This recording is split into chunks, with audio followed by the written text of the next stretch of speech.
सोने के कटोरावा हरदिया हो दुभिया का चनार। सोने के कटोरावा में हरदिया हो दुभिया का चनार। धीरे धीरे हरदी चढ़ावना हो बबुआ सुकावार।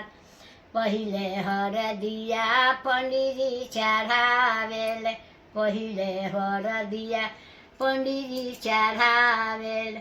पछवा से पापा हमारा हो बबुआ सुकावार। धीरे धीरे हरदी चढ़ावना हो बबुआ सुकावार।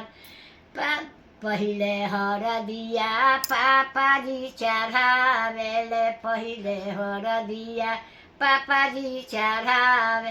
पाछा से मम्मी हमारा हो बबुआ सुकावार। धीरे धीरे हरदी चढ़ावना हो बबुआ सुकावार।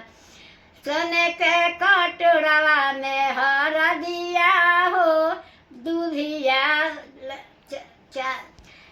सोने के कटोरावा में हरदिया हो दुभिया का चनार। सोने के कटोरावा में हरदिया हो हर दुभिया का चनार। पहिले जे हरदिया पंडितजी चढ़ावेले, पहिले हरदिया पंडितजी चढ़ावे। पाछा से चाचा हमारा हो बबुआ सुकावार। धीरे धीरे हरदी चढ़ावना हो बबुआ सुकावार। पहिले हरदिया चाचा चढ़ावेले, चाचा चढ़ावेले। पाछा से चाची हमारा हो बबुआ सुकावार।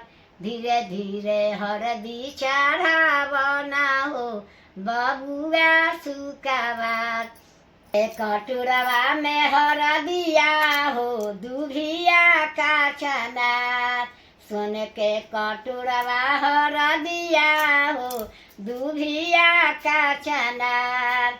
धीरे धीरे हरदी चढ़ावना हो बबुआ सुकावार।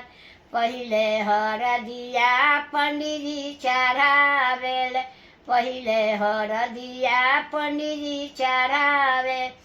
पाछा से भैया हमारा हो बबुआ सुकावार। पाछा से बबुआ भैया हमारा हो बबुआ सुकावार।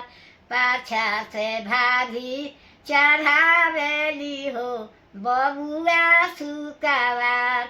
धीरे धीरे हरदी चढ़ैया हो बबुआ सुकावार।